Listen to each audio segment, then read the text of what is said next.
dentro de las tesis sobre filosofía de la historia, la séptima de las tesis, donde se extrae esta idea, esta cita.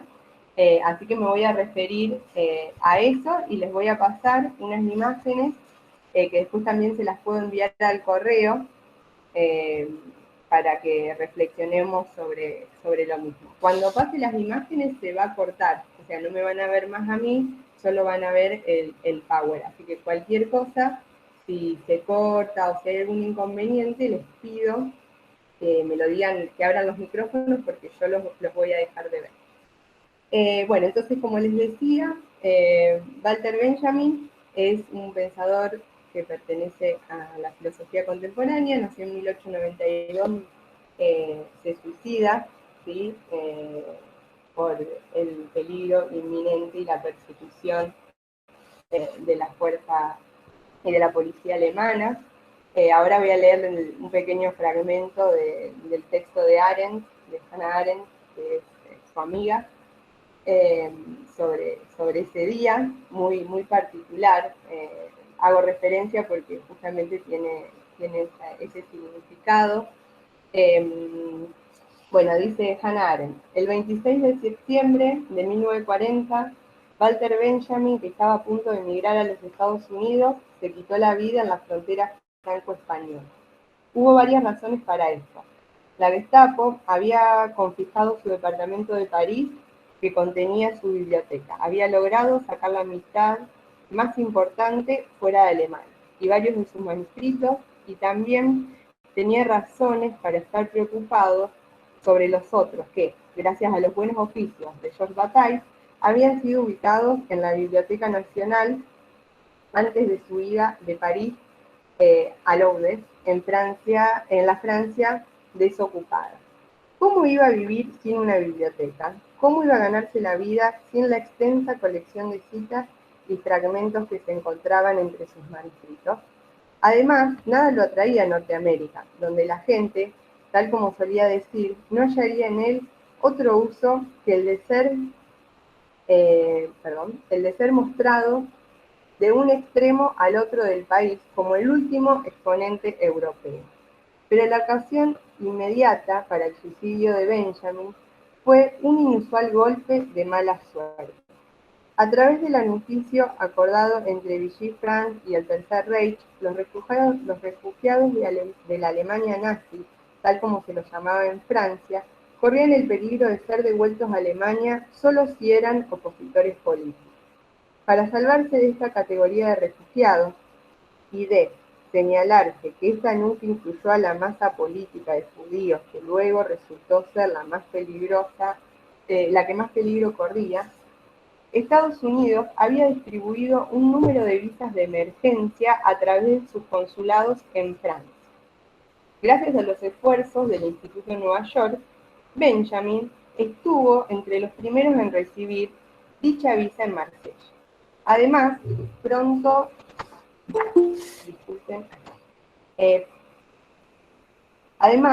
obtuvo una visa de tránsito por España que le permitió llegar a y abordar un barco. Sin embargo, no tenía una visa de salida francesa, que entonces se requería, y el gobierno francés, ansioso por complacer a la Gestapo, le negaba invariablemente a los refugiados alemanes. Por lo general, esto no presentaba mayor dificultad, ya que se debía cubrir un camino relativamente corto y fácil a pie por las montañas. A un pueblito, lugar muy conocido y que era vigilado por la policía de la frontera francesa. Sin embargo, para Benjamin, que sufría de corazón, hasta la menor caminata representaba un gran esfuerzo y hubiese llegado en estado de cansancio extremo. El pequeño grupo de refugiados al cual se había unido llegó a la ciudad fronteriza con España para enterarse de que España había cerrado la frontera ese mismo día y que los oficiales de la frontera no reconocían las visas otorgadas en Marsella. Los refugiados debían regresar a Francia por el mismo camino al día siguiente. Durante la noche, Benjamin se quitó la vida. Y como este suicidio causó gran impresión en las guardias fronterizas, estos permitieron a los demás refugiados cruzar a Portugal. Pocas semanas después volvió a levantarse el embargo de las visas. Un día antes, y Benjamin hubiera podido pasar sin problema.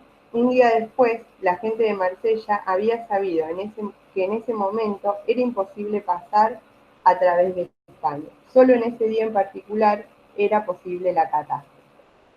Bueno, ¿no? Básicamente solo ese día estuvo cerrada la frontera, que es el día que a Benjamin le impide cruzar y por eso toma su determinación. En este mismo contexto, en la década del 40, Benjamin escribe sus tesis sobre filosofía de la historia, ¿sí? Un texto, ¿sí? Un documento que en principio Benjamin no pensaba publicarlo y que decide que se decide hacer a posteriori, ¿sí? Es un documento, estos escritos, estas tesis sobre filosofía de la historia, que son muy sintéticas. También, si quieren, yo solo les compartí este fragmento de la séptima tesis. Son bastante sintéticas, pero muy complejas en su abordaje teórico. Benjamin le envía varias copias, entre ellas a Hannah Arendt y también a Adorno, que fue su amigo y también una persona con la que discutió mucho en términos teóricos, por distintas diferencias. Y recién estas tesis se publican en 1947 en francés y en 1950 en alemán, cuya dirección estuvo a cargo justamente de la figura de Adorno. Les voy a leer también un pequeño fragmento de la séptima de las tesis, del cual nosotros vamos a trabajar con esta cita que dice: no existe documento de cultura que no sea a la vez documento de barbarie. Dice Benjamin: al historiador que quiera revivir una época, le recomiendo que se quite de la cabeza todo lo que sabe del curso sucesivo de la historia. No se podría definir mejor el procedimiento mediante el cual el materialismo histórico ha roto los puentes. Es un procedimiento de compenetración. Su origen es la negligencia del corazón, que desespera de adueñarse de la imagen histórica auténtica que relampaguea un instante. Los teólogos medievales la consideran el fundamento de la tristeza. Flaubert, que la había conocido, escribió lo siguiente, y hay una pequeña cita en francés: la naturaleza de esta tristeza se esclarece cuando se pregunta con quién se compenetra el historiador historicista. La respuesta resuena, inevitablemente con el vencedor, pero los amos eventuales son los herederos de todos aquellos que han vencido. Por consiguiente, la compenetración con el vencedor resulta cada vez más ventajosa para el amo del momento. Con lo cual se ha dicho suficiente respecto al materialismo histórico. Quien quiera haya conducido la victoria hasta el día de hoy participa en el cortejo triunfal en el cual los dominadores de hoy pasan sobre aquellos que hoy yacen en la tierra. La presa, como ha sido siempre costumbre, es arrastrada en el triunfo. Se la ha denominado con la expresión patrimonio cultural. Este deberá hallar en el materialismo histórico un observador distante, puesto que todo el patrimonio cultural que él abarca con la mirada tiene irremisiblemente un origen en el cual no puede pensar sin horror. Tal patrimonio debe su origen no solo a la fatiga de los grandes genios que han creado, sino también a la esclavitud sin nombre de sus contemporáneos. Y acá afirma Benjamin: no existe documento de cultura que no sea a la vez documento de barbarie. Y puesto que el documento de cultura no es en sí mismo inmune a la barbarie, no lo es tampoco el proceso de la tradición, a través de la cual se pasa de uno a otro. Por lo tanto, el materialismo histórico se distancia a la medida de lo posible. Considera que su misión es la de pasar por la historia el cepillo a contrapelo. Bueno, esta idea también es súper importante, la de pasar por la historia el cepillo a contrapelo. Ahora las vamos a ir ampliando.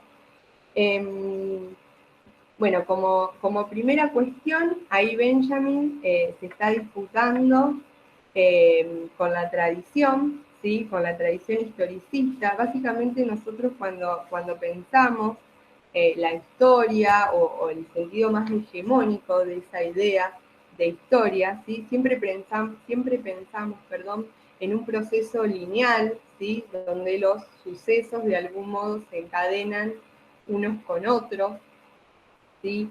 Esa relación entre el hombre y el proceso histórico es una relación que se da de manera objetiva, ¿sí?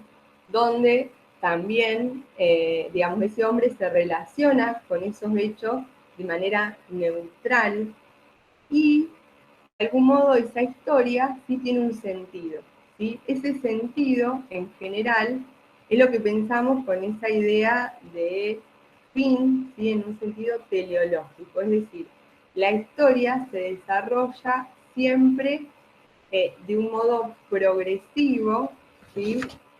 Se desarrolla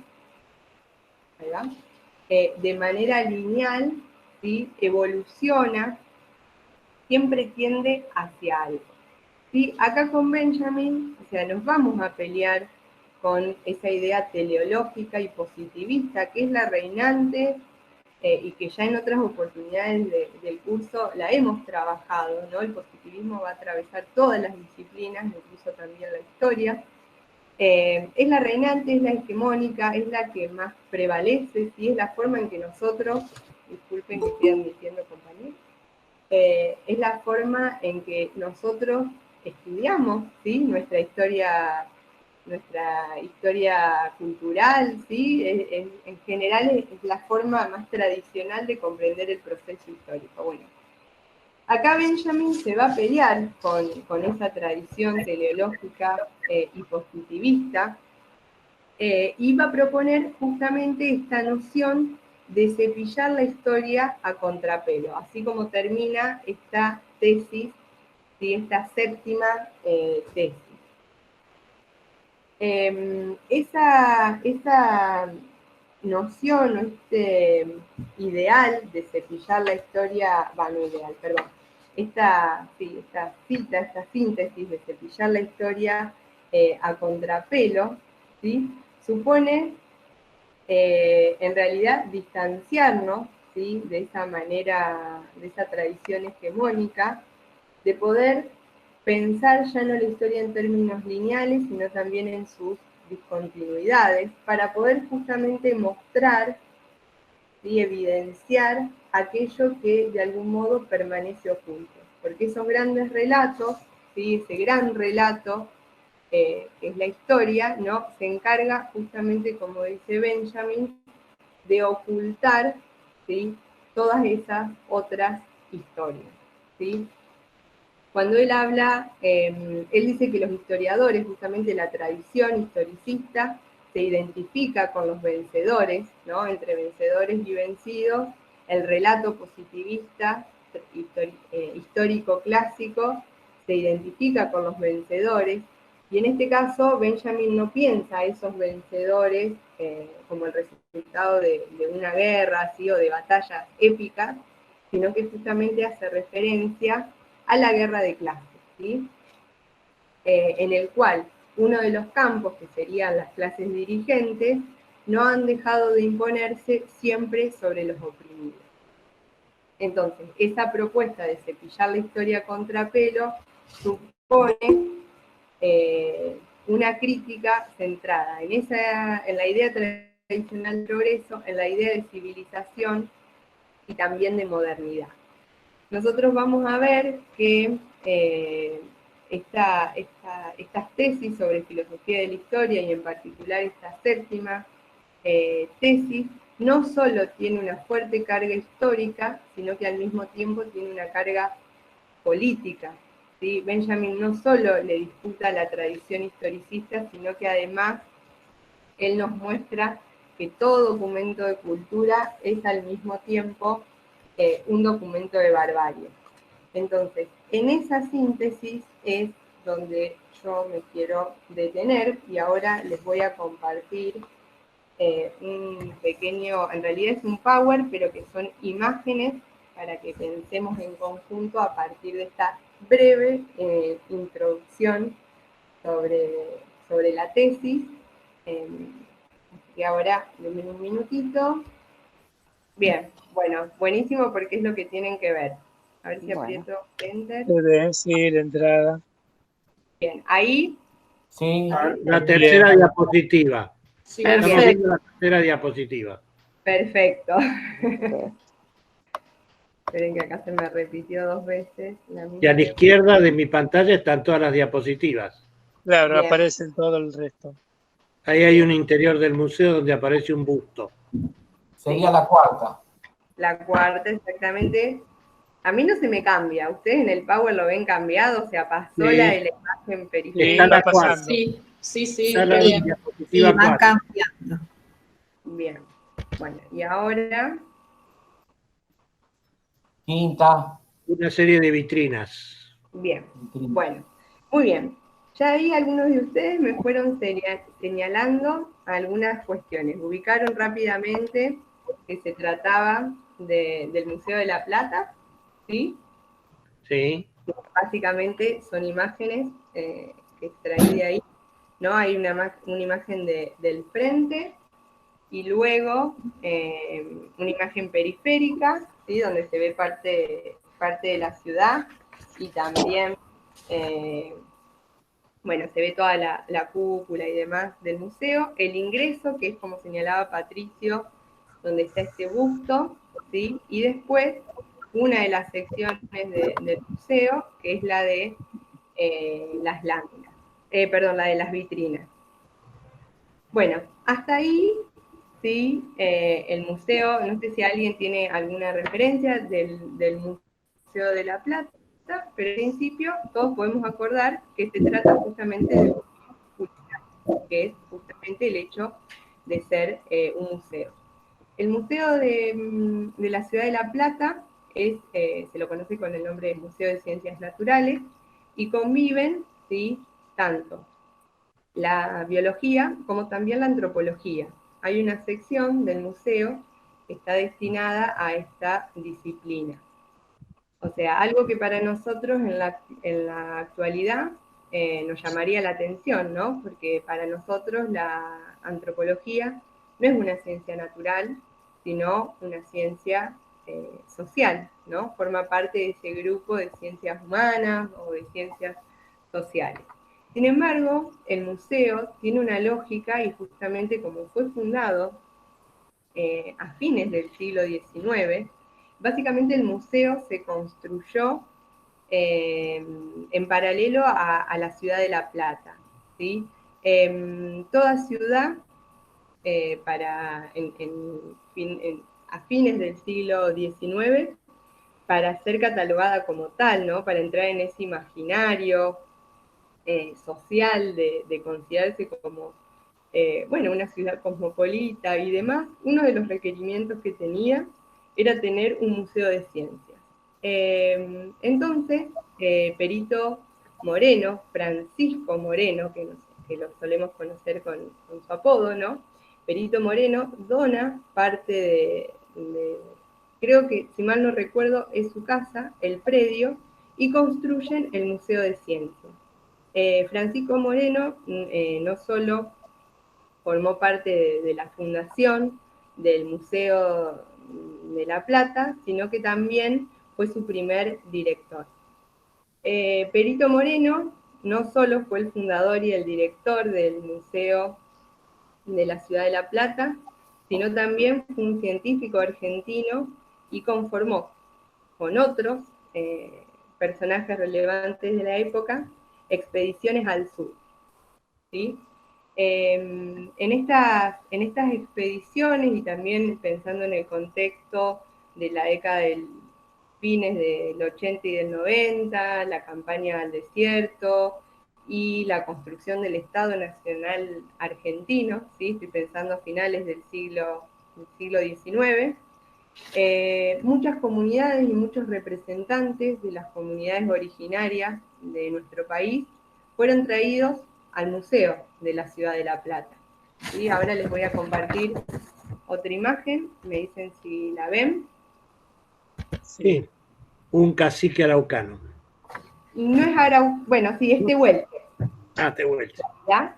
Es un cacique, o sea, él y toda su familia, su nombre es Inacayal, ¿sí? Es un cacique, perdón, que me pongo nerviosa. Es un cacique tehuelche que murió dentro de las instalaciones del museo. Perdón, que me emociono. En septiembre de 1887. También murieron dentro del museo su mujer. Disculpen. Fueron llevados por el Perito Moreno a ese lugar, ¿no? Ahí al museo. Exactamente, Hugo. Disculpen que me traban las palabras, pero es muy movilizante. Estas imágenes forman parte de una muestra fotográfica que se llama Prisioneros de la Ciencia, que justamente reconstruye durante muchos años el Museo de la Ciudad de La Plata, expuso dentro de justamente del área de antropología muchos de estos cuerpos, ¿sí? De estos representantes de las comunidades originarias americanas y también de otros países como un objeto más de su colección. ¿Sí? Estas personas no solo fueron traídas de manera a la fuerza y de manera violenta en pos de la ciencia, sino que también fueron privadas de su libertad y murieron dentro del museo. Flor, una pregunta. ¿Fueron devueltos después a su lugar? No ¿Cómo, me Hugo? recuerdo eso. Si fueron devueltos a su lugar original, de modo originario. Sí, exactamente. Bueno, y la última imagen que les comparto, después pueden buscar, es la imagen de un joven, creo que si mal no recuerdo, de la zona del Chaco, ¿sí? Que estuvo exhibido, sí, es un joven chamán. Estuvo exhibido durante 112 años, ¿sí? en el museo, hasta que en 2006 se restituyó a su comunidad. Esto que preguntaba Hugo, a partir del año 2000 y con una ley nacional de restitución de los cuerpos, todos aquellos restos y demás que tenían una denuncia, ¿sí? fueron restituidos, y además del trabajo del grupo Guías, que es quien llevó adelante toda esta transformación y toda esta restitución histórica, fueron devueltos a sus comunidades de origen. Hoy por hoy el Museo de la Ciudad de La Plata ya no exhibe más cuerpos, ¿sí? Sino la mayoría de ellos fueron todos restituidos, salvo algunos ejemplares que el año pasado con un grupo, no sé si hay alguno de ustedes, Hugo, ¿vos viniste Sí, yo fui. Sí. Bueno, fuimos con un grupo y el curso de antropología, que el año pasado se dictaba en el programa, fuimos a hacer la visita al Museo de la Ciudad de La Plata,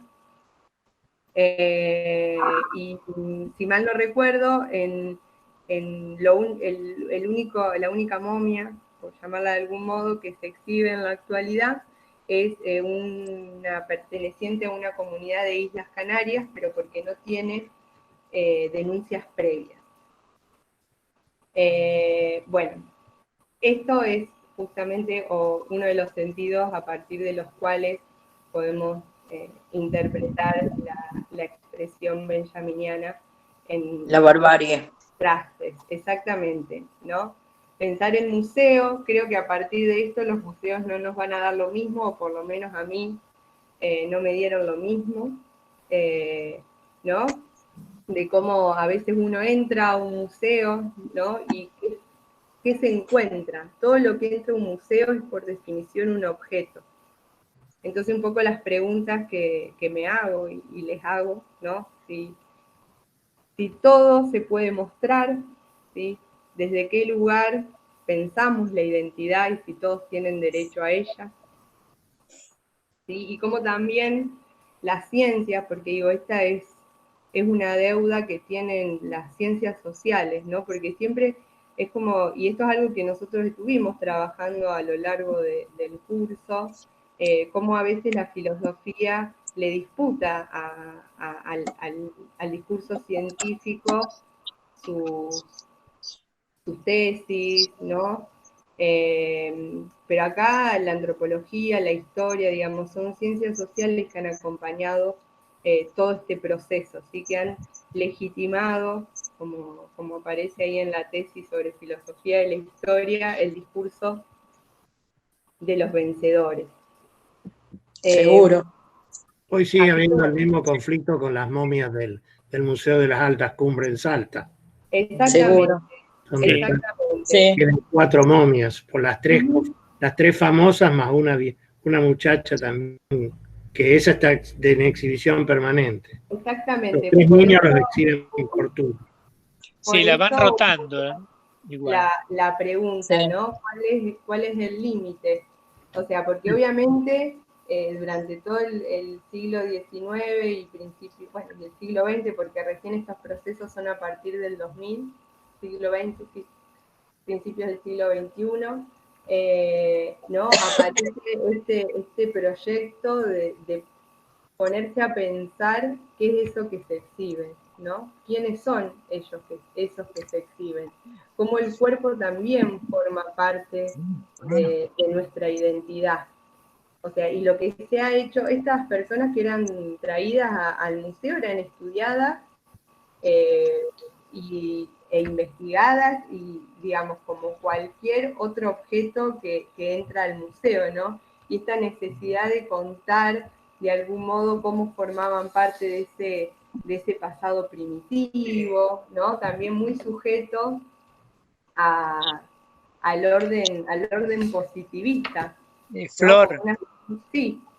de todos modos, por lo menos en mi caso, se da como sentimientos encontrados, porque uno va al lugar para ver esas cosas y a su vez es como que rechaza también eso.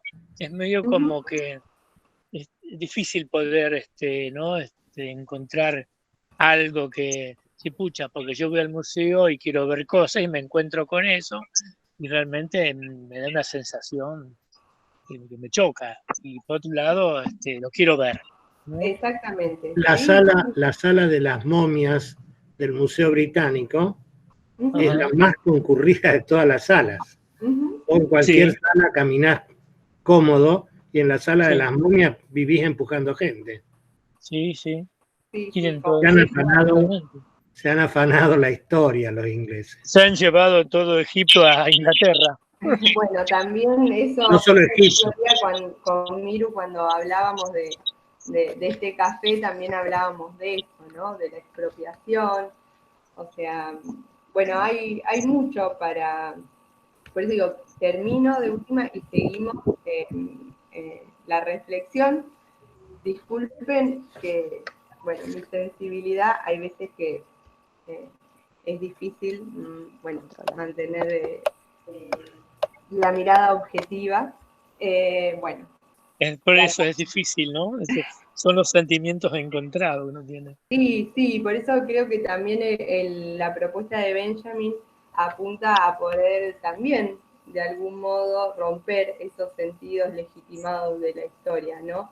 Porque nosotros también, a veces, como vos decís, Hugo, en ese sentimiento de curiosidad y de búsqueda y de querer ver, ¿no? También nos olvidamos, o sea, la historia del cacique Tehuelche y su mujer es muy fuerte, o sea, mientras él se exhibía en el museo, ella lo estaba velando. Entonces digo, también la relación que tenemos con nuestros pasados. Bueno, creo que ahí el ejercicio vale para poder de algún modo reivindicar, ¿no? Y decir, bueno, a lo mejor antes me daba curiosidad, pero ahora hago el ejercicio de decir, no, hasta acá llegué, no, prefiero no comulgar con esta... Igual se pueden ver las cosas de arqueología también. Sí, por supuesto, también se exhiben, bueno, esta imagen que yo seleccioné, que son las fotografías, salvo la de los representantes de las comunidades, que las extraje del grupo guía. Las otras son todas del Museo de la Ciudad de La Plata, que están en su página web.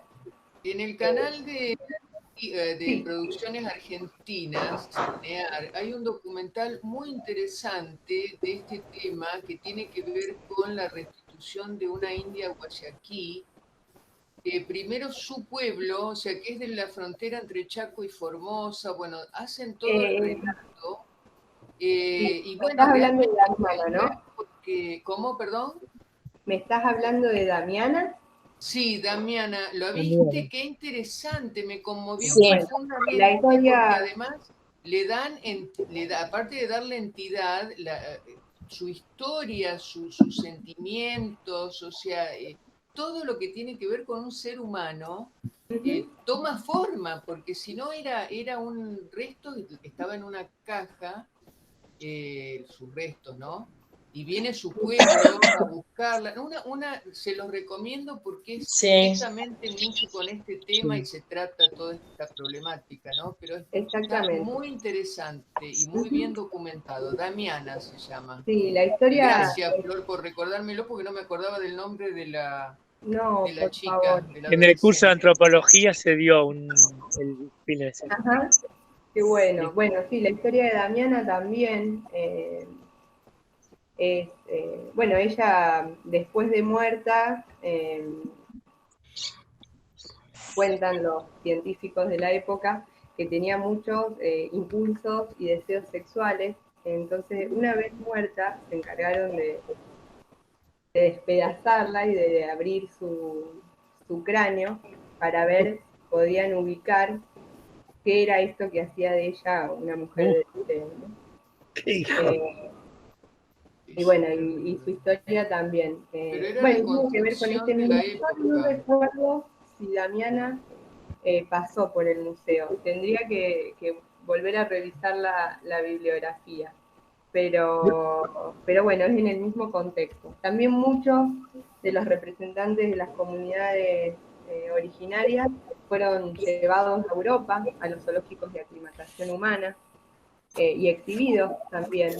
De mismo modo que se exhiben animales y se les recreaba un hábitat, también se hizo lo mismo de hecho hay también... ¿En Alemania no le han llevado un grupo?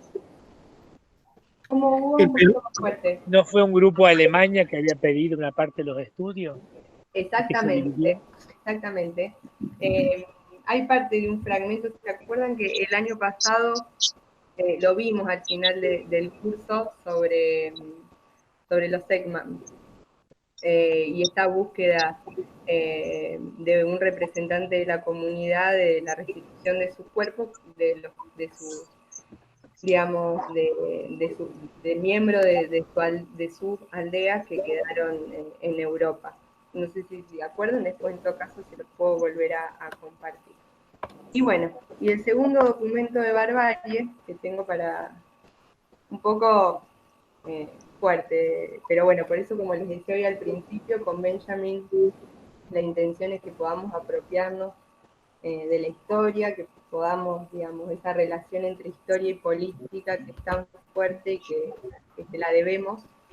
Así que esta es la segunda parte, no sé si alcanzan a ver. Sí. Eso está en Funes, ¿no? No. ¿No? Les voy a hacer el mismo juego. En el del museo era más fácil porque decía museo. Díganme qué ven.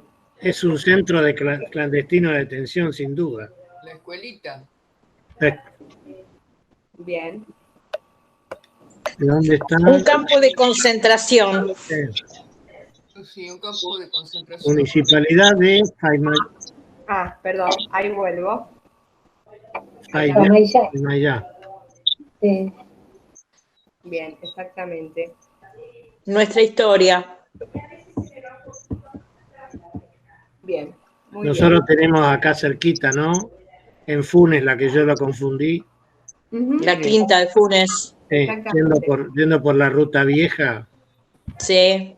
está Sí, bien sí. señalizada. Bueno, La pero jefatura no. A la también salida del pueblo. exactamente la jefatura. La Bueno, en Rosario jefatura. hay muchos La espacios. escuela Mañasco, en Ovidio Lago La y escuela Mañasco en el centro, en el microcentro sería, en el macrocentro. Ovidio Lago y Ceballos. Sí. Bueno, Terrible imagen que está ahora, con las rejas. Y hay bueno, otro en la calle la Hernández. particularidad que tiene, bueno, tiene este espacio, reúne varias de las características que ustedes le adjudicaron. Es una escuela, fue escuela primaria Diego de Rojas, ¿sí? En la localidad de Tucumán, Famaillá, y la cuestión por la cual la seleccioné es porque, a diferencia de todos los centros clandestinos de detención que ustedes recién nombraban en la ciudad de Rosario, esta escuela funcionó como campo de detención y desaparición, pero durante el 75, ¿sí? Es previa, digamos, su funcionamiento es previo a la última dictadura cívico-militar. Comienza con el operativo Independencia. Exactamente. Esta escuela funcionó como campo de concentración durante el operativo Independencia, ¿sí? Que es este operativo, operativo militar que se estableció a partir de un decreto, del decreto 261, ¿sí? Durante el gobierno de Isabel Perón. En Tucumán hay también otros registros de centros clandestinos de detención que funcionaron con anterioridad al 76-83, pero particularmente la escuelita de Famaillá tiene, entre comillas, ese reconocimiento de haber sido el primer campo de concentración y desaparición de nuestro siglo. Bueno, como les decía, funcionó durante el operativo Independencia y funcionó como centro clandestino de detención hasta el 77, cuando volvió a funcionar como escuela, como instituto de educación. Esperen que tengo anotado algunos datos, ¿no? Bueno, hasta el 77, entonces que funcionó como centro clandestino de detención y luego volvió a funcionar como escuela. Bueno, según algunos datos, por ejemplo el texto de Emilio Crense, que es muy interesante sobre la historia política del Nunca Más, se registra que el 25% del total de los desaparecidos en la localidad de Tucumán fueron en los años previos a la última dictadura militar. La escuela siguió funcionando, ¿sí? Del 77 en adelante. En 1987 se estableció el Instituto Superior de Formación de Famaillá y recién en 2013, a partir del reclamo de los organismos de derechos humanos, fue reconocida como espacio de la memoria. Ahora les voy a compartir una imagen. No sé si ahí la ven. ¿Se alcanzan a ver? Bien. Fue reconocida entonces a partir del 2003 como espacio de la memoria. Por lo cual también la selección, otra vez, no solo para que pensemos la relación que tenemos con los espacios, ¿no? Como una escuela en realidad puede también enmascarar una cuestión mucho más macabra y violenta, Es espantoso realmente. sino que al mismo tiempo el funcionamiento de la escuela de Pampayá durante el operativo Independencia lo que pone en evidencia y lo que nos invita a pensar es entonces desde dónde y hasta dónde vamos a pensar el terrorismo de Estado. Otra vez, en esta relación con la historia, con el pasado, ¿no? Porque de algún modo la forma hegemónica, la forma tradicional que tenemos de periodizar el terrorismo de Estado, y tal como también la bibliografía y demás acompaña, es del 76 al 83, ¿no? Eso es el periodo, o ese es el periodo que nosotros solemos definir como terrorismo de Estado. Sin embargo, este tipo de estas prácticas, ¿sí? Evidencian una continuidad en esa lógica violenta, ¿sí? Por parte del Estado en años previos al 76. Y Jamayá, perdón. La conquista del desierto también fue un acto de violencia estatal. Exactamente. De todas maneras, sí, no quiero que me malinterprete, creo que la Argentina se debe un debate sobre esos años de los que fuimos parte. Y no lo vamos a poder dar, me parece, por lo menos contemporáneamente. Tendrán que pasar otros 40, 50 años para que se pueda mirar cada periodo con un poquito más de objetividad, ¿no? Porque la violencia, ojo, no me malinterpreten, por favor. La violencia, digamos, yo respeto al guerrillero, pero no al terrorista, por ejemplo.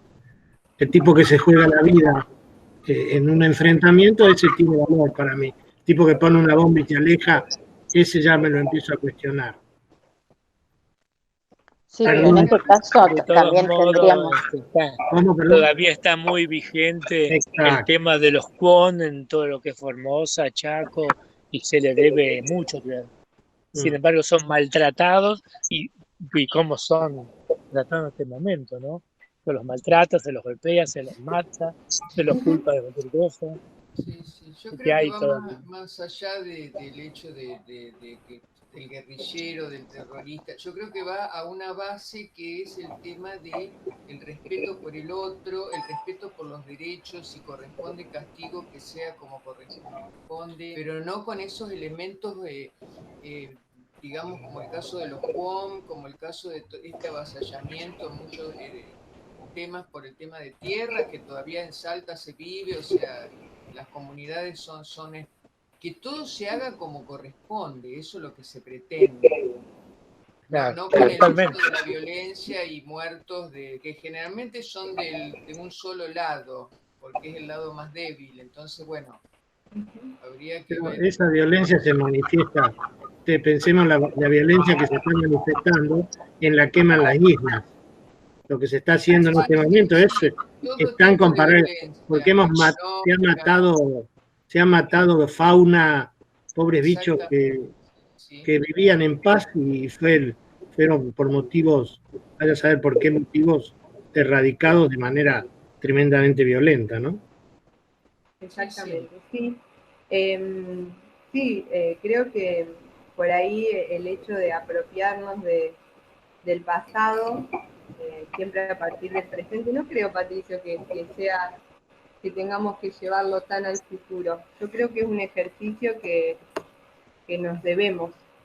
Miren ustedes en esto como por ejemplo esa lógica vital todavía en nuestros discursos, esta cuestión de decir, bueno, el bueno y el malo, el terrorista y el ciudadano, ¿no? Digo, hay cuestiones de nuestra historia reciente que todavía están muy permeables en nuestra manera de apropiarnos del pasado y que se siguen utilizando, nada más que cambian las figuras, cambian los nombres para seguir justificando la violencia política. No es que quiero cerrar la discusión, al contrario, no. Pero para darle también el espacio a Miru. Y esa es un poco la propuesta de Benjamin. ¿Sí? Con Benjamin vamos a iniciar, porque también la idea es poder continuar durante el mes de noviembre con alguno de estos temas. Benjamin es justamente un filósofo que se va a encargar de denunciar y de desenmascarar esa violencia. Así que esto era un poco lo que les quería transmitir. Me vuelvo a disculpar por estar tan movilizadas, son temas que me interpelan. La escuela de Famaillá fue Son parte muy movilizantes. Sí, fue parte de mi tesina de grado, de mi proyecto de investigación. Y bueno, y es, digamos, un tema que me interesa mucho y que quería también compartírselo. Por supuesto que hay mucho material para leer, así que para aquellos que estén interesados, no hay ningún inconveniente en compartirles bibliografía y demás. Así que bueno, ahora este espacio de reflexión en torno a la historia y la política, y ahora Miru, si estás ahí, vamos a pasar a la otra arista, ¿sí? Al otro elemento que forma parte de la tesis, no de las tesis, sino del modo de pensar de Benjamin, que tiene que ver más centrado ya en la modernidad y en esta reflexión estética sobre el pasado. Miru, ¿estás? Bueno, voy a intentar compartir pantalla. Dale. A ver si sale. Y vamos a cruzar el charco y vamos a París, pero a ver si...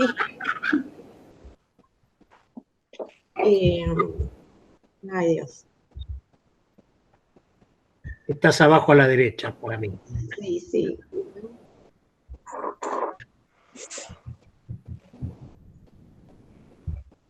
¿Ahí ven? 9 personas. Ahí está. Sí, ahí está el PowerPoint. Sí. ¿Sí? Sí, sí. Genial. Ahora sí.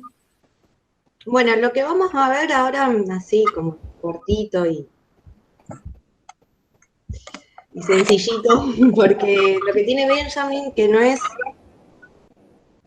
un filósofo clásico en el sentido que no escribe de la manera que estamos acostumbrados a leer los filósofos, por ejemplo, los tratados de Aristóteles, un Descartes.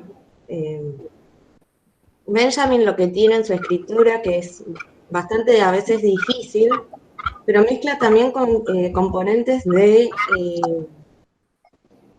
visuales, de historia, de poesía.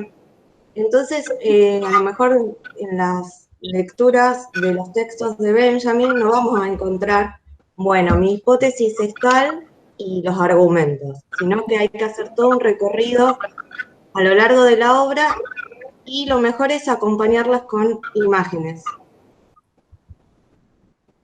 ¿Ven acá un plano viejo?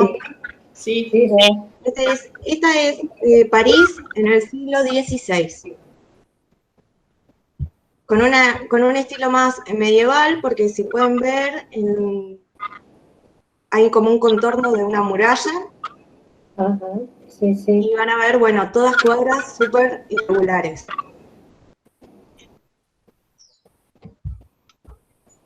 Este otro plano de París, ya en 1800, y como pueden ver, si bien hay algunas plazas y algunas avenidas, sigue todo este entramado irregular.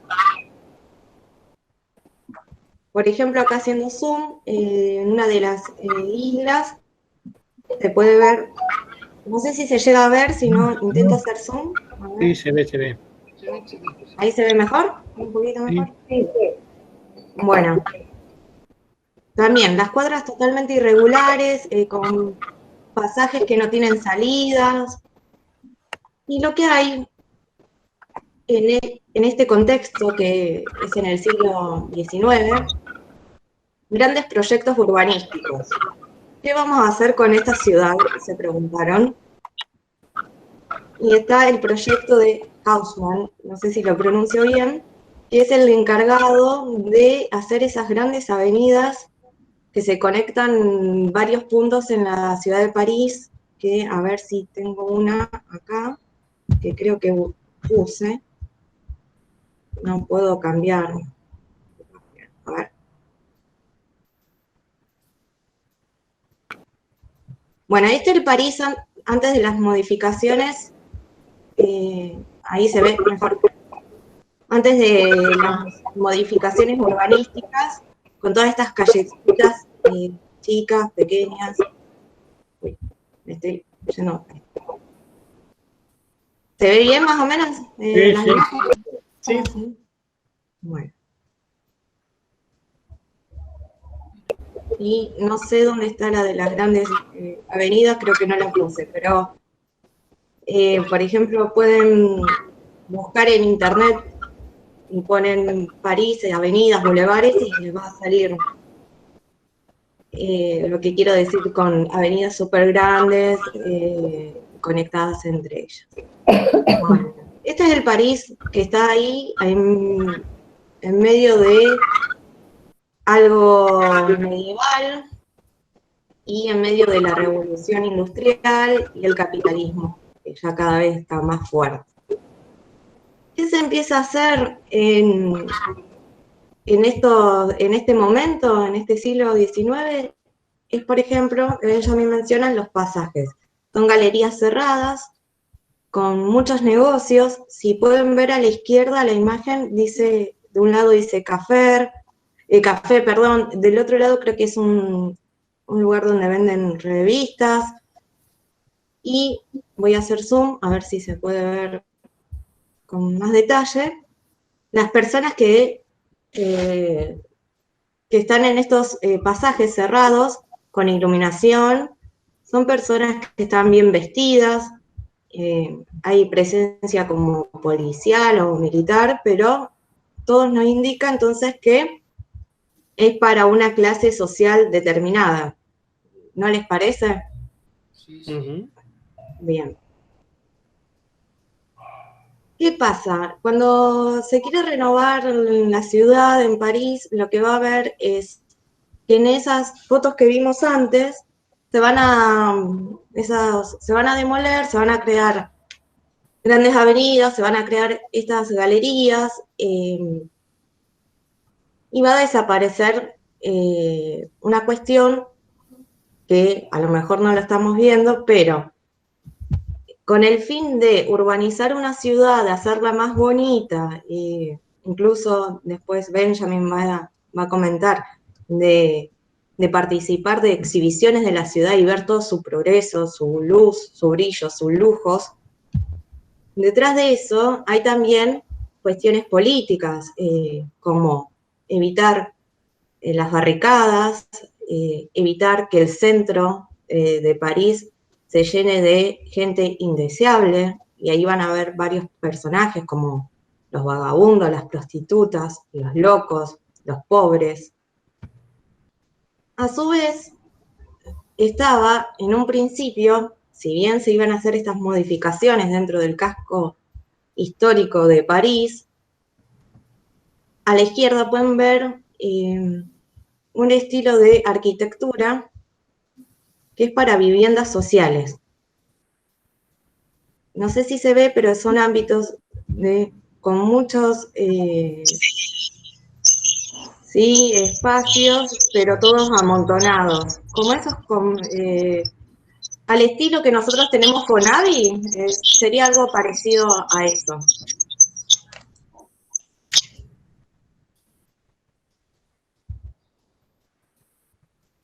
Después de los pasajes, tenemos también lo que es panoramas, que coincide con toda esta creación de los pasajes parisinos, y también con la cuestión en pintura, en literatura, en fotografía, de caminar por las calles. Y en ese caminar por las calles, vamos a ver más adelante, hay una figura que Benjamin la trabaja a través de los poemas de Baudelaire, que es el flâner. No sé bien cómo se pronuncia en francés, pero no hay una traducción directa al español, pero sería como el que pasea, el que camina por la ciudad sin ningún rumbo. Las exposiciones universales, lo que les decía de que cada capital se va a poner de vidriera, de muestra todos sus logros y alcances, tanto en el lujo, en las modas, en la industria. Esta imagen ya es en el 1900, pero también pueden ver de qué tipo de lujos estamos hablando, tanto arquitectónico y el lujo en la vestimenta de las personas al pasar. ¿Sí? ¿Se ve bien ahí? ¿Más o menos? Sí. Sí. Bien.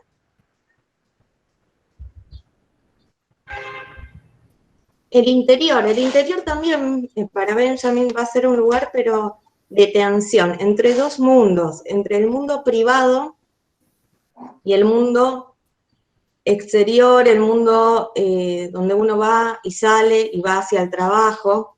Acá está en tensión dos cuestiones, principalmente son el consumo para acondicionar ese entorno privado, el individualismo, y también el cuerpo empieza a ser como el cuerpo humano, como la figura para la propaganda de consumo.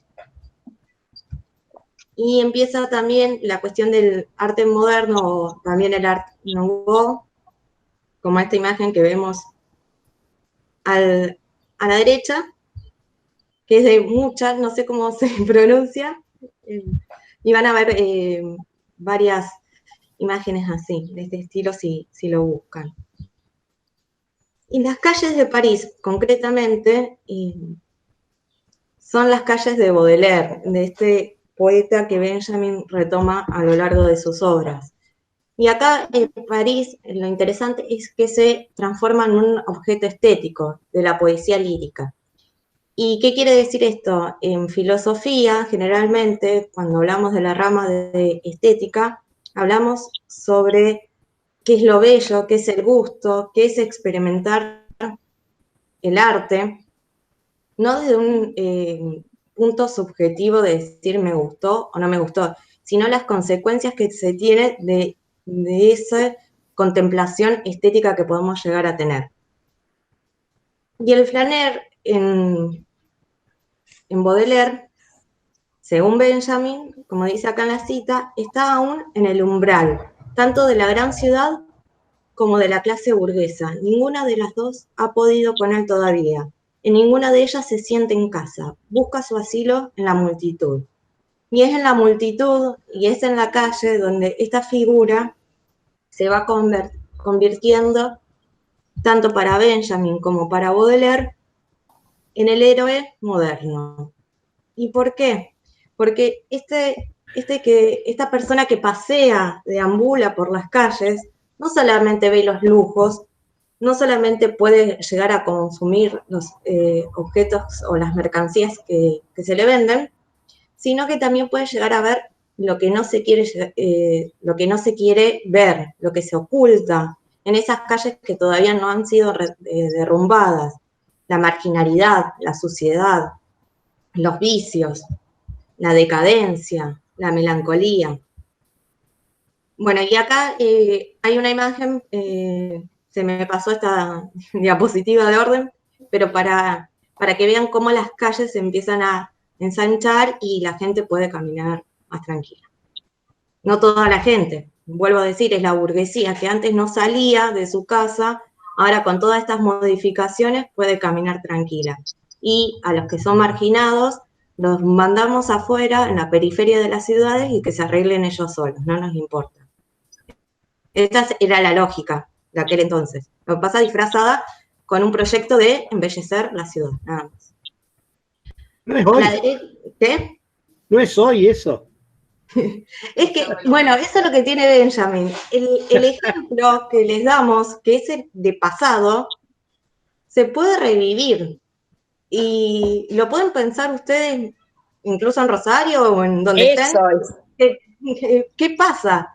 Entonces, lo que tiene Benjamin es ese pasado, ese archivo visual, poético, incluso filosófico que vemos, no es un archivo encajonado, sino es un archivo vivo, en cierto sentido, porque estas experiencias, estos objetivos, estos vínculos entre la política, la estética, este entramado que a lo mejor no lo vemos a simple vista, sigue estando con otras diferencias, claro, pero bastante vigente.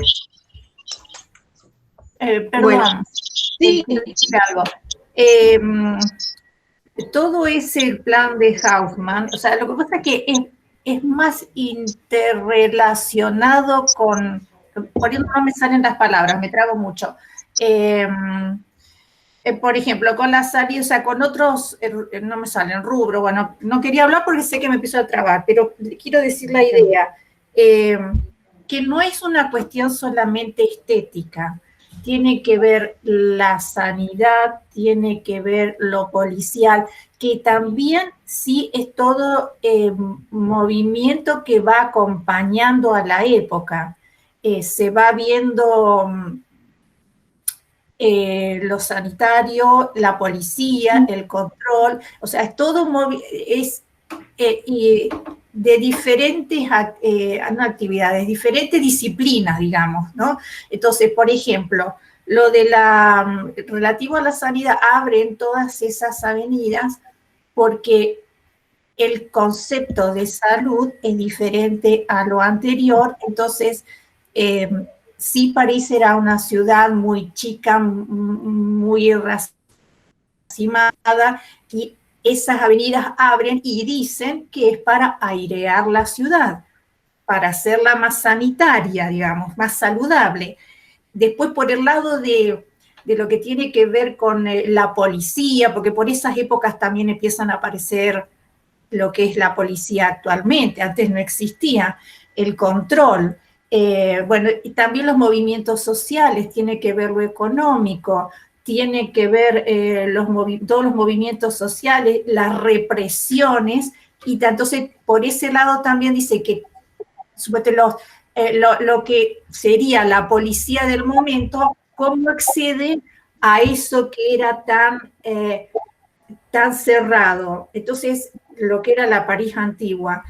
Entonces, al abrir las avenidas, como que la policía actual tiene acceso rápido de llegada a donde están los disturbios actuales, sería.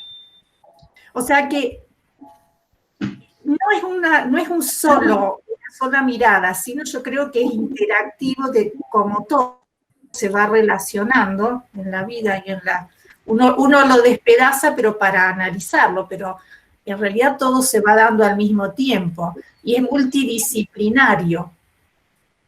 Es muy enredado porque para hablarlo yo soy enredada. No me vienen las palabras, estoy haciendo.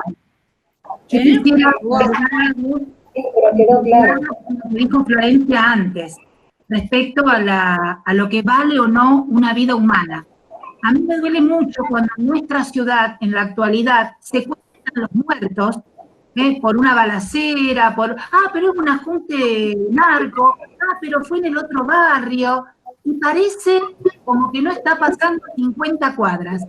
A mí me parece que este tema que plantea la profesora Mayra tiene muchísimo que ver con lo que antes nos dio Florencia. ¿Cómo nos planteamos y cuánto valen las vidas, estén donde estén? Porque parece que este sentido o esta ubicación en algunas partes de la Rosario actual, las vidas valgan menos o más y contamos los muertos por la inseguridad de un modo que no nos preocupa porque total está lejos de donde vivimos, aunque no tan lejos. No sé si piensan lo mismo, si tienen esta misma mirada. Sí, es así. Toda esta renovación urbanística, arquitectónica, se le puede decir con el eslogan de embellecer la ciudad, higienizar, sanidad y también esto de acceso rápido a lugares que no había. Lo bueno y lo malo. ¿Cómo? está presente siempre la buena intención, la intención aviesa del que aprovecha esa buena intención para sus objetivos que no son precisamente buenos. No, o el que lo plantea directamente en el planteo inicial lo incluye. No es que lo aprovecha, es que ya está planteado de base así. A veces se muestra de determinada forma, pero en la base, en el cimiento, ya viene el planteo. Negativo. Yo no le voy a, como dicen, no le voy a decir si es bueno o malo. Quiero no llegar a como alguna vez dice, no, pero lo bueno y lo malo está, me dijo una vez Florencia, lo bueno y lo malo está relacionado con la religión, bueno, ya entramos en otro. Entonces no quiero calificarlo, yo quiero, lo que veo que está todo muy interrelacionado y es interdisciplinario, y en cualquier decisión siempre hay más de un motivo. ¿Por qué? Porque creo que está todo relacionado. Yo digo siempre, uno lo desmiembra, pero para analizarlo, para estudiarlo, para poder hablarlo, pero en realidad se da todo al mismo tiempo. Sí, de todas maneras me da la impresión de que fueron espacios habilitados para un sector social. Eso es innegable. Y yo me pregunto, volviendo a nuestra realidad, en la ciudad de Rosario, y sin cuestionar ni ponerme de un lado o del otro, pero ha habido muchos planteos o reclamos. He participado en encuentros organizados por la Municipalidad de Rosario, donde habitantes de distintos sectores de la ciudad fuimos convocados, porque, bueno, desarrollábamos actividades según los distritos, y el reclamo básico y común era por qué la política municipal estaba más focalizada en el centro, dejando bastante de lado a los barrios. Hay un punto allí en cuestión. Pero ahí ya entramos en cuestiones, digamos, de poder. En realidad eso pasa, creo yo, acá en Rosario y en cualquier ciudad. No cualquiera, la mayoría, qué sé yo. Uno va a Nueva York y ¿qué tenés? Una cosa y tenés la otra.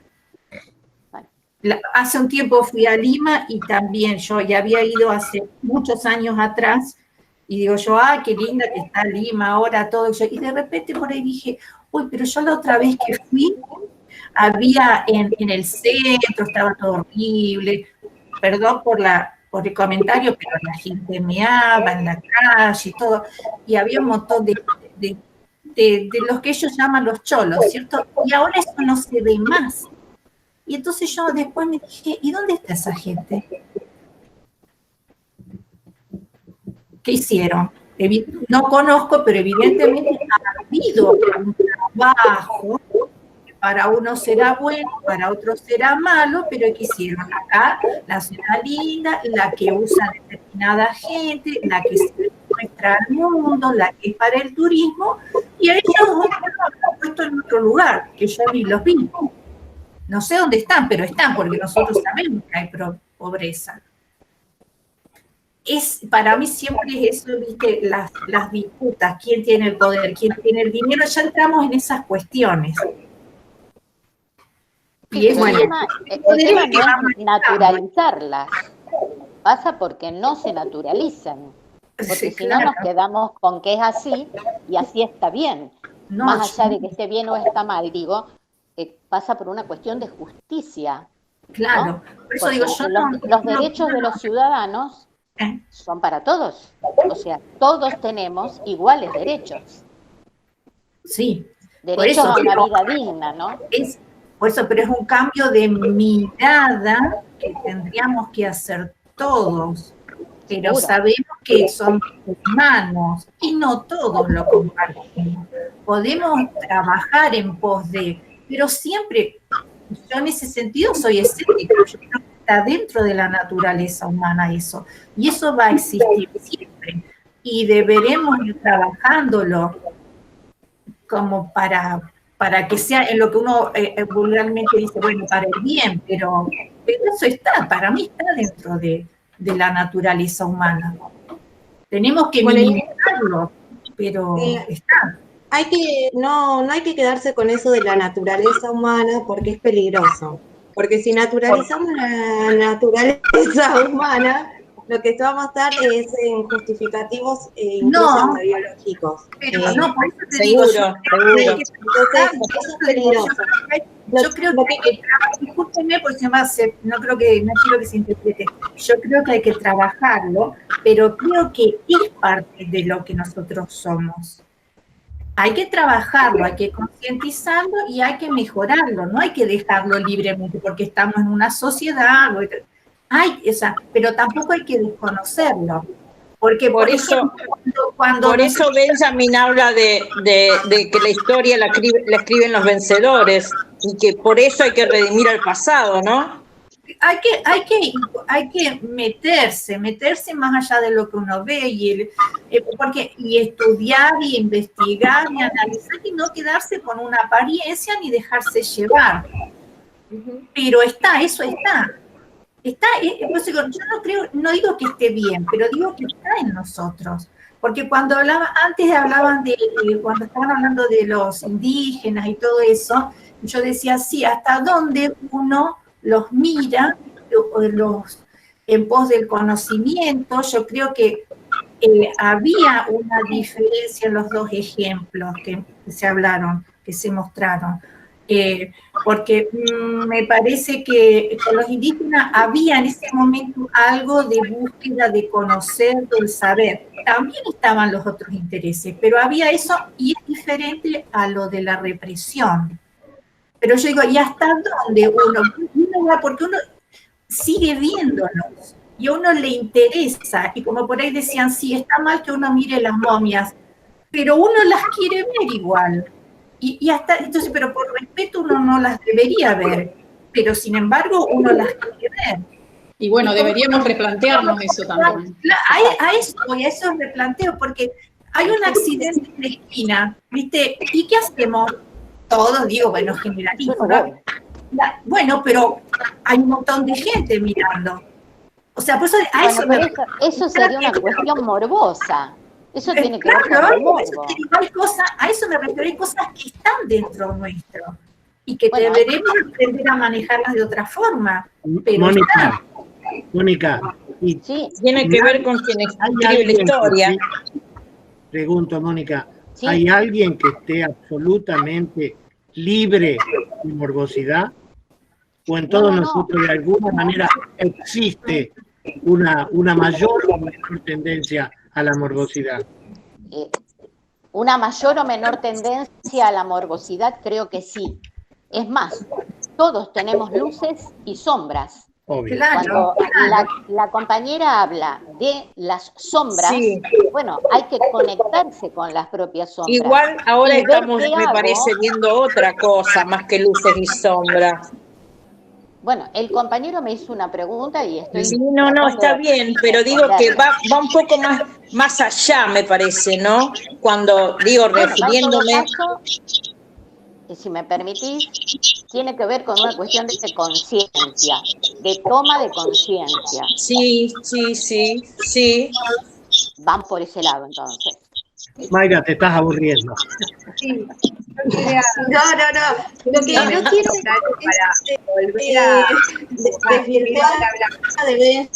que no quede en apreciaciones personales ni en tomas de conciencia simplemente, porque Benjamin no es eso. Lo que tenemos que ver en Benjamin es cómo se va de alguna forma a ver el entramado entre cuestiones urbanísticas, cuestiones de memoria, cuestiones políticas, cuestiones jurídicas también, porque retomando al tema de París, puntualmente, podríamos revisarla en el caso de las leyes de acá, pero en París, cuando se hacen estas modificaciones, sale una ley que avala que a las personas se las saquen de su casa. directamente. También hay una ley para subir los alquileres y se vayan. Entonces, lo que acá hay intencionalidades, proyectos de ciudades en pos de ese progreso, ese lujo, ese capitalismo. Seguro. ¿A costo de qué? Y el costo no es solamente económico en el sentido de que se gasta mucha plata en estas reformas urbanas, sino que también el costo es de las personas y el costo es particularmente de estas personas que no son de la clase burguesa, son los otros, los excluidos. Y esos excluidos quedan marginados y se van a las periferias de París y vuelven a tener los mismos problemas que tenían antes, que eran de sanidad y de salud y todas esas cosas. Entonces, el juego está en esto, es que mientras vemos un edificio muy bonito, tenemos que pensar cuántas almas se dejaron al capitalismo en eso también. Sí. ¿Cuántas almas se van a dejar? Y lo mismo lo podemos ver con un edificio acá de Rosario. ¿Cuántos de esos obreros no están en negro, no tienen obra social, se mueren y no lo sabemos? Entonces, Benjamin dice que nos hagamos cargo de nuestros muertos. Entonces, cuando hacemos el turismo, también tenemos que pensar eso. Esas ciudades tan bellas en pos de un estilo de vida de consumo, ¿qué hacemos? Incluso cuando usamos ropa, también podemos pensarlo en el sentido en pos de qué. ¿De dónde viene esa ropa? ¿De qué fábrica sale? Porque sale 2 pesos y después se pone una etiqueta de una marca y sale un montón de dinero comprarla y uno está fomentando ese tipo de trabajo esclavo. Y con esto vuelvo también en otro tema en Benjamin, que es el tema de la poética, es el tema de la figura del poeta. La figura del poeta en ese entonces, en el siglo XIX, no era una figura que se acorde con los lineamientos del capitalismo, en el sentido de que no ganaban plata. Baudelaire ahora es súper famoso, por ejemplo, todos lo pueden conocer o pueden buscar de él y tener acceso, pero en su tiempo no, era pobre, porque por más que haya sido conocido, incluso en su contexto, no tenía dinero. Y esa característica de no ser reconocido, de no pertenecer a una clase con dinero, es lo que quiero compartirles. ¿Sigo compartiendo pantalla? Yo no sé. Sí. Algunos poemas de Baudelaire que Benjamin a lo largo de su obra va a citar. Pero, por ejemplo, dice, el poeta se parece al príncipe de las nubes, que pasa por la tempestad y se ríe del arquero, exiliado en el suelo y en medio de los gritos, sus alas de gigantes le impiden caminar. Este héroe que va a ser el poeta, que va a ser, también puede ser ese que pasea por la multitud, moderno, va a haber dentro de esos lujos, de esa belleza, de eso que decíamos de París, según el progreso, la decadencia también. Y ese anhelo de volver al París viejo, que no desaparezcan estas figuras marginadas. Por todo el barrio viejo, donde en las casas cuelgan las persianas, abrigo de secretas lujurias.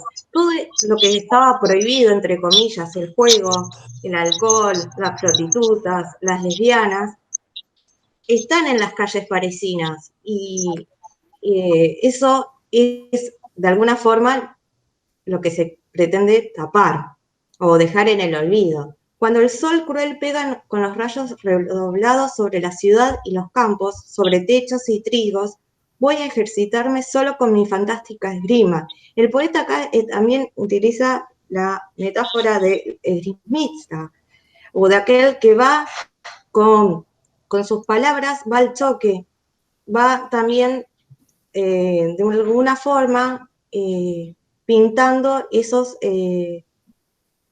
pasajes parisinos, esas calles de París. Por ejemplo, el anhelo del viejo París es que no está más. La forma de una ciudad cambia más rápido. Acá es todo este progreso y este proceso de cambio, hay que corazón de mortal. Por ejemplo, también el enamoramiento, el amor que pasa en esa multitud amorfa de París, que, por ejemplo, Baudelaire dice, un relámpago y después la noche, belleza fugitiva. ¿Y de dónde está esta cuestión de encontrarse con un otro que a lo mejor no vamos a saber ni quién es, ni como dice ahí Baudelaire, a dónde va la otra persona, y que tampoco sepa la persona a dónde voy yo? Eso es lo fugaz, lo transitorio de la calle, que tiene, gracias a la poesía, queda fijada, es como una fotografía escrita. Por ejemplo, otra de las cuestiones del París que no se quiere ver, o de ese París de las sombras. Por los destellos de luz que atormenta el viento se extiende la prostitución en las calles. Como un hormiguero abre ella sus salidas. En todas partes se hace un camino oculto, igual al enemigo que busca atacar por sorpresa. Se mueve en el seno de una ciudad de barro, como un gusano que roba al hombre que lo come. Bueno, y ahí hay un par de poemas que Benjamin retoma de Baudelaire. Ahí creo que ya dejé de compartir pantalla. Pero lo que hay entonces en Benjamin también es este juego de mostrar que hay una belleza en la parte poética, pero una belleza sucia, una belleza marginal. Y es lo que Baudelaire, para mí, intenta plasmar en sus poemas. Entonces, para redondear, lo que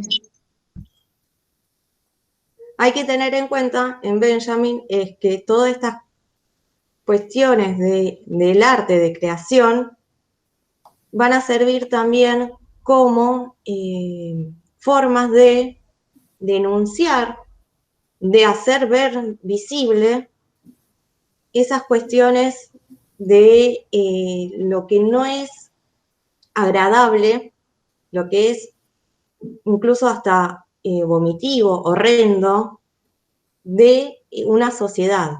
Entonces, bajo los lujos de una sociedad y de un mundo capitalista, bajo ese consumo,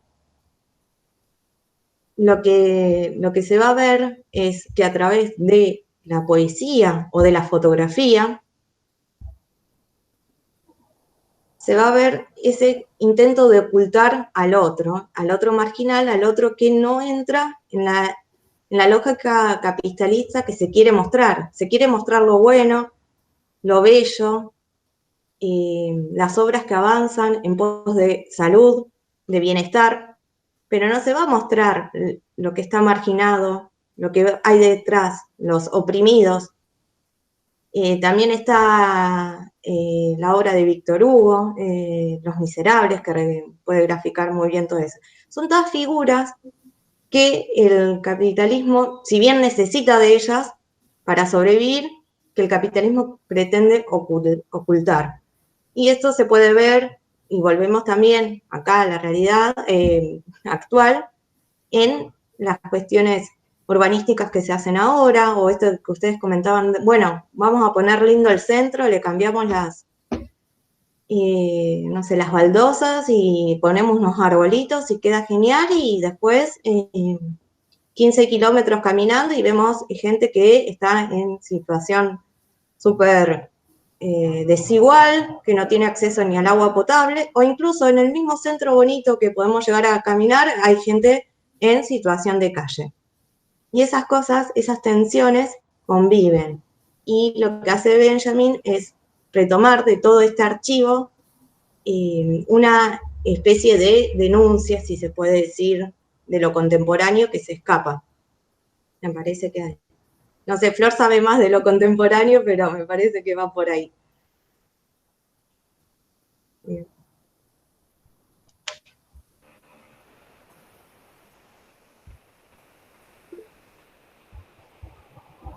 Bueno, acá hay... Perfecto, Miru.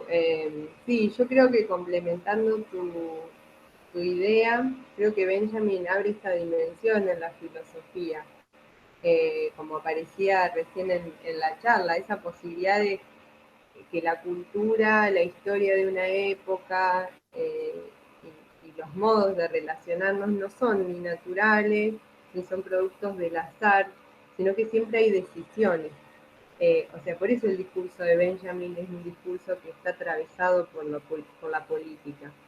¿Sí? Es un discurso en donde todo tiene un sentido, y no se da de manera natural, sino por algo. Y básicamente en esta, que no nos tenemos que olvidar, que él también está formado en el marxismo, que si bien de eso mucho no hablamos, ahí hay un orden, ¿no? Una tensión de clase, esta reivindicación de aquellos grupos que sistemáticamente fueron oprimidos. O sea, cuando él nos invita a pasarle el cepillo a contrapelo, que es una expresión que extrae de Nietzsche, Benjamin también leyó a Nietzsche, lo conoce, digamos, ese gesto es un gesto que nosotros podemos hacer y por eso ustedes también lo hacen respecto de su propio presente, ¿no? Que no es un filósofo que uno lo puede leer en una época, sino que siempre vuelve para ayudarnos a pensar nuestra propia contemporaneidad.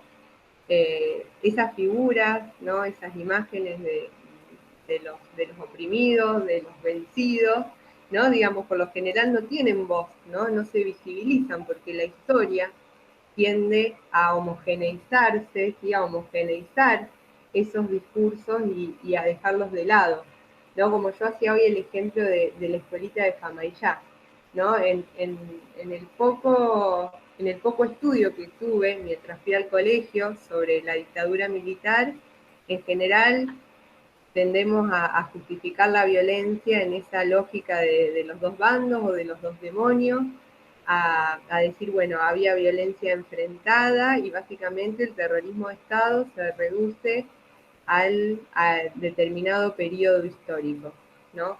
Sin embargo, cuando uno empieza a roer, para usar también una imagen, a rastrear, ¿no? A escarbar en la historia no es tan lineal, ni los procesos ni las lógicas entre dictadura y democracia no son tan esquemáticas ni tan fijas como solemos o como nos han hecho estudiar la historia. Yo digo, animarse, porque también es un gesto de atrevimiento y una decisión política de poder pensar a esos otros. Creo que es algo que todos lo podemos trasladar a la forma en que nos educaron, a la que seguimos educando, o sea que no pierde su actualidad el pensamiento de Benjamin.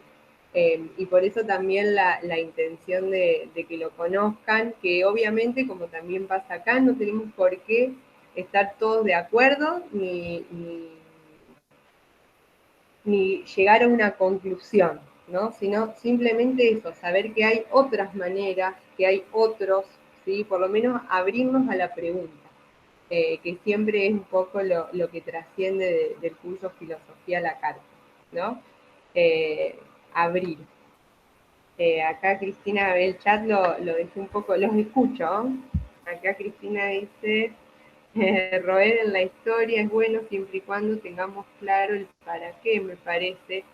Sí, tal cual, o sea, todas estas cuestiones no quedan afuera. Justamente Benjamin nos dice, acá hay intencionalidad, acá hay decisiones, acá siempre que algo se muestra, porque por otro lado algo se oculta. No es que queda por fuera. Bueno, no sé si alguien quiere comentar algo más.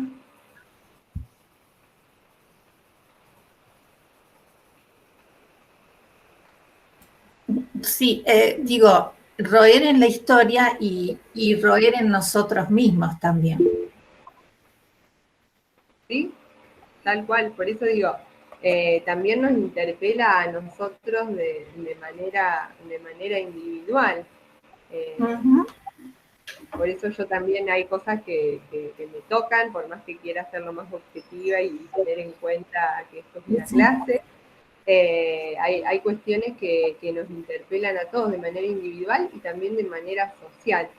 Por eso también esa crítica apunta a una crítica cultural, a la idea de progreso, a la idea de historia, porque también es la forma en que nosotros nos relacionamos con el pasado, digamos, de una manera individual. Que creo que eso es algo que transmite la obra. Pero bueno, que también siempre hay algo ahí que hay que atreverse, bueno, que a veces también en esto cuando recién discutíamos en torno a la naturaleza humana, ¿no? También nosotros estamos por ahí muy arraigados a esas lógicas de como que no hay posibilidad de transformación de algún modo cuando uno piensa que hay algo así como discúlpame, yo creo que sí hay posibilidad de siempre la transformación, pero creo, no lo dije yo en ese sentido, lo dije en el sentido de conocernos a nosotros mismos como seres humanos y conocernos en unos aspectos y en los otros, y que todo eso está dentro nuestro, y de cada uno y de la sociedad. O sea, no pensarnos como yo libertador, no, yo libertador, pero si yo también tengo esa otra parte, en ese sentido. Yo, ¿me entendés? En ese sentido lo dije yo. Sí. En vernos y saber y ver la sociedad también y todo eso, y trabajarlo. Pero trabajarlo sin negarnos lo que somos. En ese sentido lo decía yo. Sí, Quería... Te entendí perfectamente. Sí, Mario. ¿Cómo les va?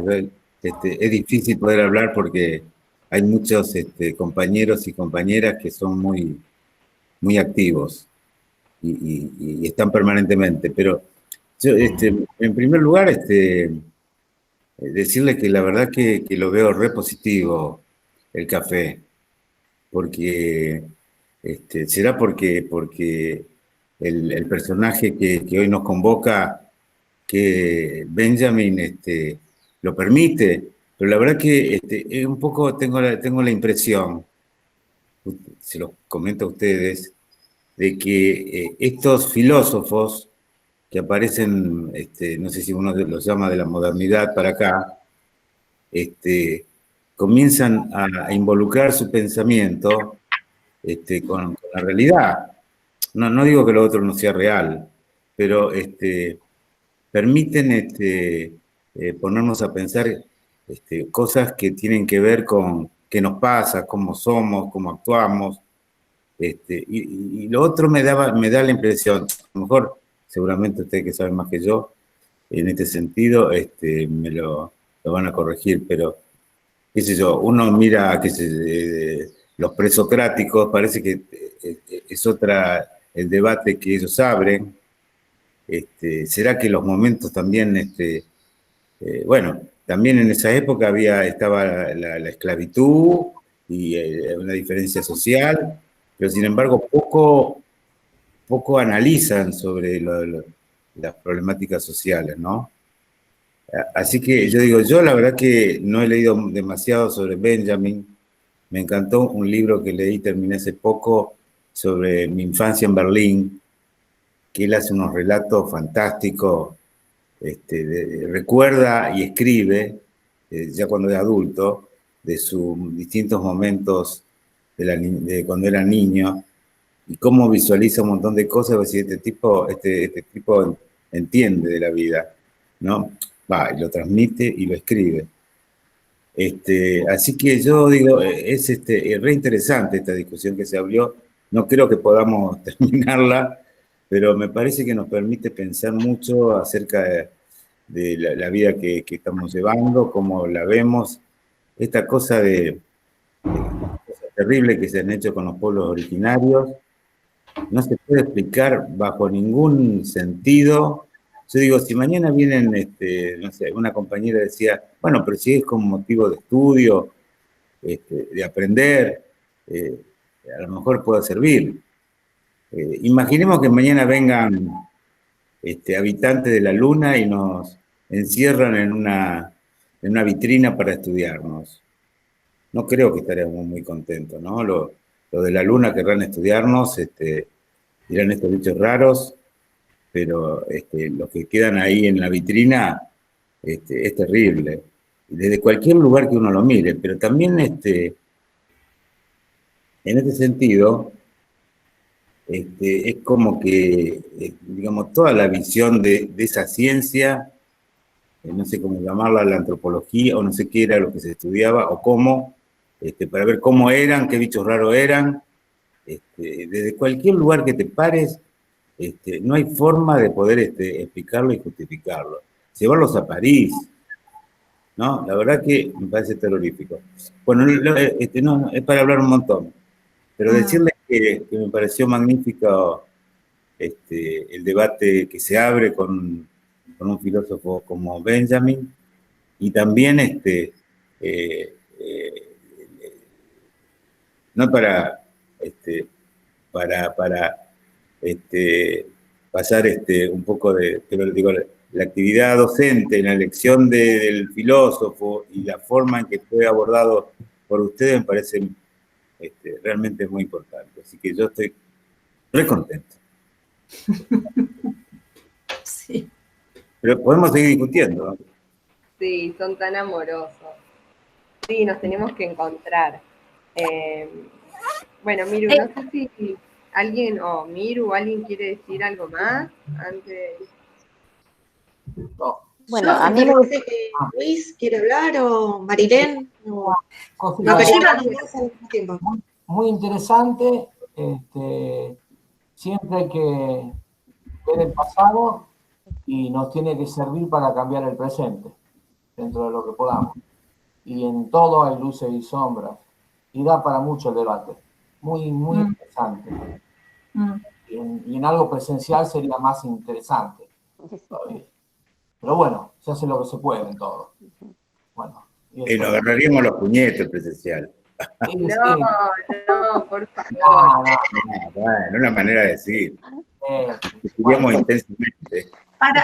Para mí esto es muy bueno, y no por las conclusiones, sino por las aperturas, para abrir a otras cosas, abrir a lo que uno no ha pensado, abrir nuevos caminos de pensamiento, me refiero, o de acción, y de acción también.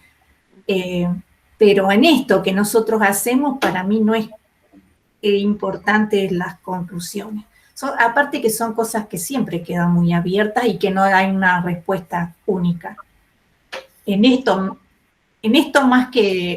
menos que en muchas otras actividades. Sí, tal cual.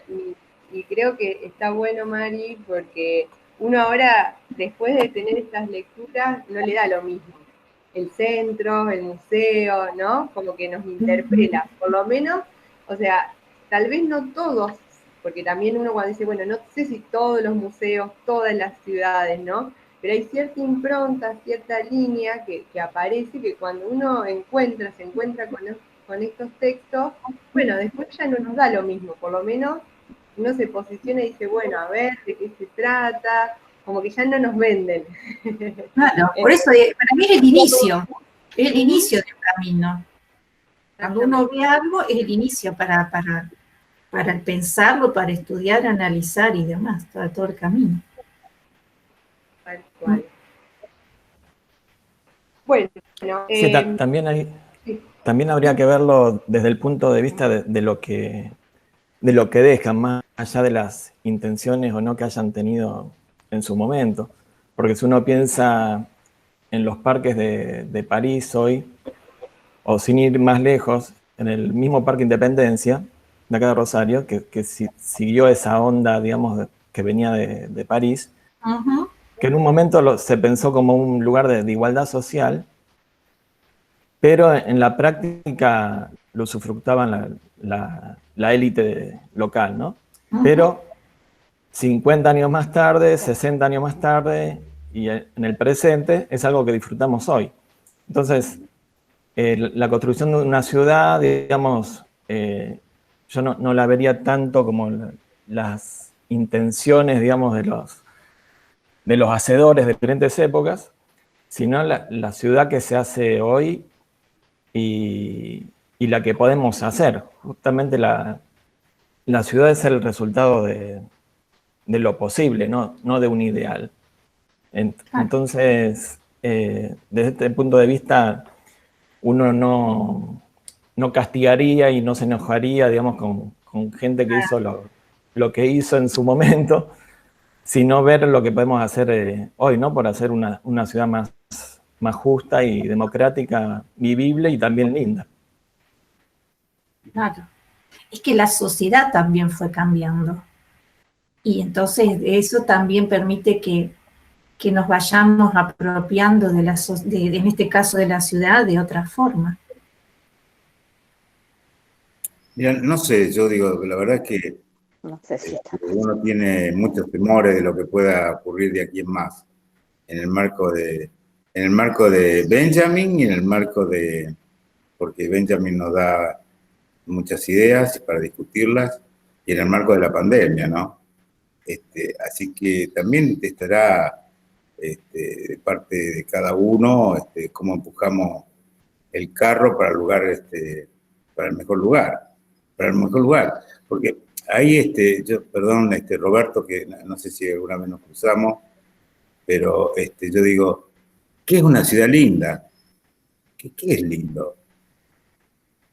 ¿Qué es una ciudad vivible? ¿Qué es una ciudad vivible?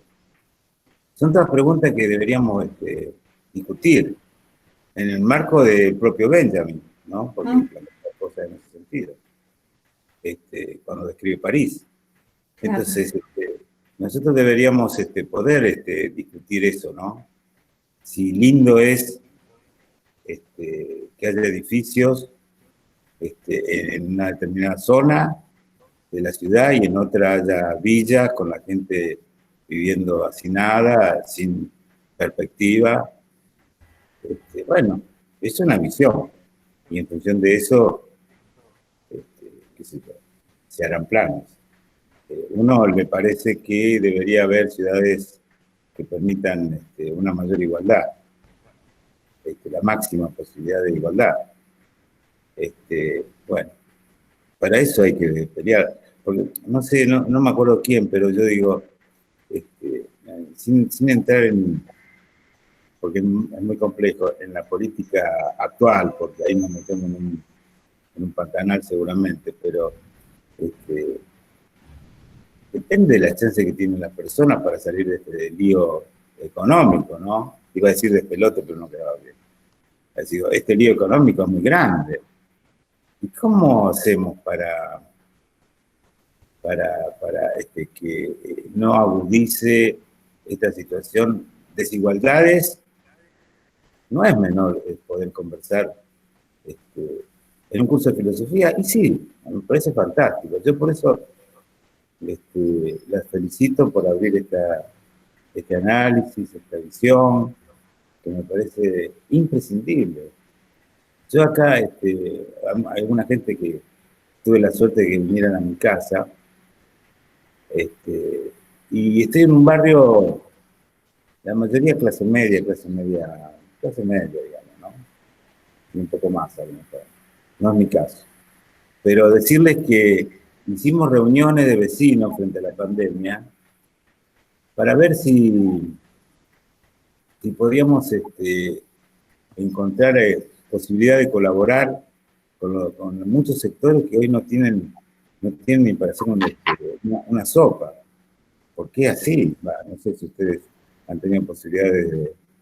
Acá es un pueblo de pescadores y los pescadores viven mal, menos con todas las restricciones y qué sé yo. Y entonces estuvimos interactuando y, bueno, buscamos caminos para solidarizarnos. Y hay que meter la mano en el bolsillo, no hay nada que hacerle, para comprar 10 kilos de papa, qué sé yo. Y hay que meterla en el bolsillo, invitar a los otros. Bueno, quiero decir de que es un momento para leerlo intensamente a Benjamin y ver cómo lo actualizó, cómo nos metemos en la realidad, ¿no? Me parece. Estaría bueno. Creo que ahí ganamos en conocimiento muchísimo. Lo digo de mi lugar, que es Así que, profesoras, a seguir por este camino.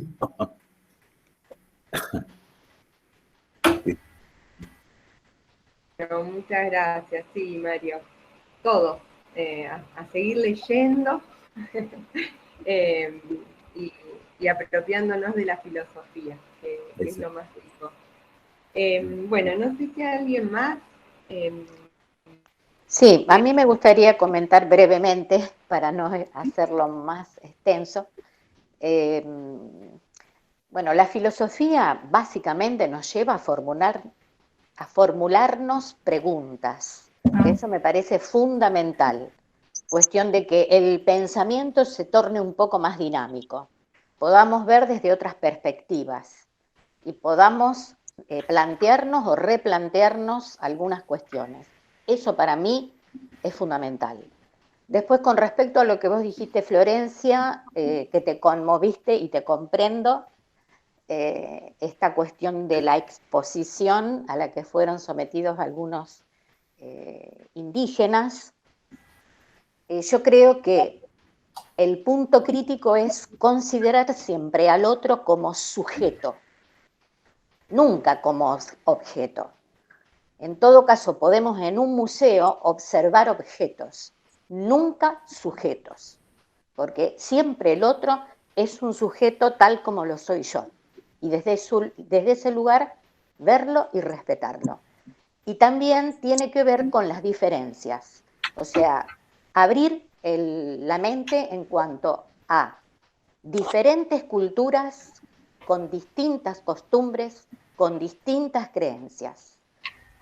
Respetarlas, o sea, podemos no adherir o no compartir o no vernos identificados, pero básicamente lo que debe llevarnos a mirar al otro es una mirada de respeto.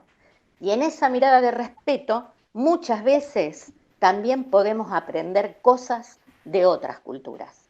Yo particularmente cuando viajé al noroeste tuve un contacto que nunca obviamente había tenido a través de los libros, donde había estudiado a los diferentes grupos que habitaron esa zona de nuestro país, y el poder verlos, el poder escucharlos, me generó una actitud distinta, una mirada diferente. O sea, registrarlo como parte de. O sea, no solo los habitantes de las grandes ciudades, el país es todo el territorio y lo hacen todos los que lo habitan, cualquiera sea la etnia, cualquiera sea la procedencia. Yo creo que eso es fundamental para poder, como decía recién el compañero, esto de ayudar en esta situación actual a un grupo de personas. ¿Eso quién lo hace? Aquel que tiene la capacidad de ver al otro en su necesidad y de poder brindarse en una ayuda comunitaria, salir del individualismo para tener una mirada hacia la comunidad. Básicamente era eso lo que quería comentar.